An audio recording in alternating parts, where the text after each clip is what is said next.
নমস্কার বন্ধুরা, কেমন আছো সবাই? আশা করি সবাই ভালো আছো। তো আমিও ভালো আছি। তো বন্ধুরা, আজকে আমি তোমাদেরকে ভেটকি মাছের আলু দিয়ে একটা তেল ঝাল করে দেখাবো।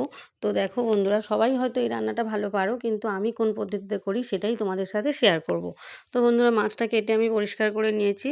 এই যে মাছটা পিস করে করে নিয়েছি। একটাই মাছ এনেছিল। তো আমরা তো 4 জন মানুষ, একটাই মাছ এনেছে। তো এই মাছটাকে ভালো করে কেটে পরিষ্কার করে নিয়ে, তো এবার হলুদ আর লবণ মাখিয়ে মাছটাকে কিছুক্ষণ রেখে দেবো। তো তারপরে বন্ধুরা, আমি একটু মশলাটা বেটে নেব। কি কি মশলা দেবো তোমাদেরকে একটু বলে দিই। আমি এর মধ্যে নিয়েছি গোটা জিরে 1 চামচ নিয়েছি, গোটা ধনিয়া 1 চামচ নিয়েছি, আর কালো মরিচ 1 চামচ নিয়েছি, আর হলুদ সর্ষে 1 চামচ নিয়েছি। তো নিয়ে এবার এগুলো আমি একসাথে এই শিলনোড়াতে বেটে নিলাম। তো বন্ধুরা, খুব কম মশলা বলে আমি আজকে আর মিক্সিতে দিইনি। আর এই যে শিলনোড়াতে বাটা মশলার কিন্তু আলাদাই কিন্তু টেস্ট হয়। তোমরা করে দেখবে বন্ধুরা, এই এই তরকারি কিন্তু একটা দুর্দান্ত একটা আলাদা মানে স্বাদ হয়। তো সেই জন্য আমি একটু বাটা মশলাটাই বেশি পছন্দ করি। আমি বেটেই নিই বেশিরভাগ দিন। তার মাছটাকে এই যে মশলা মানে তেল আর হলুদ, তেল না, হলুদ আর লবণ মাখিয়ে রেখে দিয়েছিলাম। তো এবার দেখো মশলাটা আমার বাটা হয়ে গিয়েছে। আর হলুদ গুঁড়ো লাগছে, লঙ্কার গুঁড়ো লাগছে, পেঁয়াজ কুচি, কাঁচা লঙ্কা কুচি, আর হচ্ছে টমেটো কুচি একটু নিয়েছি। আর এই যে আমি সর্ষের তেল দিয়ে দিলাম কড়াইতে। দিয়ে এবার আমি মাছগুলোকে একটু কিন্তু কড়া করেই ভেজে নেব, কারণ ভেটকি মাছ তো একটু নরম হয়। ভেটকি মাছ একটু ভেঙে যাওয়ার ভয় থাকে। তো ওই জন্য ভেটকি মাছটা একটু মানে একটু শক্ত করে ভেজে নিতে হয়, মানে একটু কড়া করে আর কি। ভাজলে এটা ভাঙার সম্ভাবনা থাকে না। তো বন্ধুরা দেখো, মাছগুলো আমি সব দিয়ে দিয়েছি তেলের মধ্যে। এবার আমি মাছগুলোকে একটু কড়া করে ভেজে নেব। তো মাছগুলো ভাজা হয়ে গেলে আমি এই কড়াই মানে এই সর্ষের তেলের মধ্যেই আমি একে একে সব কিছু দিতে থাকবো। তো বন্ধুরা, আমি যে পদ্ধতিতে করি সেই পদ্ধতিতেই তোমাদের সাথে আমি শেয়ার করলাম। আমি এভাবেই করি রান্নাটা। আর যদি তোমরা আলুটা দিতে না চাও, আলুটা তোমরা দেবে না। আমি এতে একটু আলু দেবো, কারণ আমার দুই মেয়ে একটু আলু ভালোবাসে ঝোলে দিলে আর কি। সেই জন্য ওরা শুধু পেঁয়াজ কাঁচা লঙ্কা দিয়ে করলে ওরা খেতে চায় না। তো সেই জন্য আমি একটু আলু দিই। আলুটা কিন্তু অপশনাল, তোমরা চাইলে দিতে পারো, নাও দিতে পারো, সেটা যে যার ব্যাপার। তো আমি আলুটা একটু দিই, যে কোনো তরকারিতে আমি একটু আলু দিই তেল ঝালে। আমার একটু আলু দিলে আমার দুই মেয়ে পছন্দ করে বলেই দিই। তো মাছগুলো ভাজা আমার হয়ে গিয়েছে বন্ধুরা। দেখো, একটু কড়া করেই কিন্তু মাছগুলো আমি ভেজে নিয়েছি। কিন্তু একটা মাছ তুলতে গিয়ে সামান্য একটু আমার ভেঙে গেল।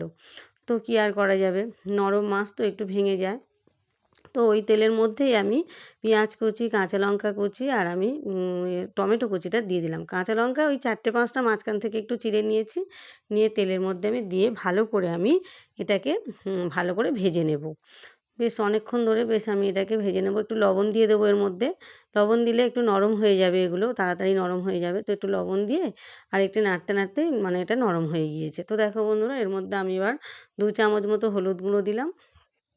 এবার 2 চামচ মতো শুকনো লঙ্কার গুঁড়ো দেবো। তো কাশ্মীরি লঙ্কার গুঁড়ো কিন্তু আমি ব্যবহার করি না বন্ধুরা। তোমরা চাইলে দিতে পারো একটু কাশ্মীরি লঙ্কার গুঁড়ো। আমি কিন্তু ওটা ব্যবহার করি না। এটা এমনি শুকনো লঙ্কার গুঁড়োই দিলাম 2 চামচ।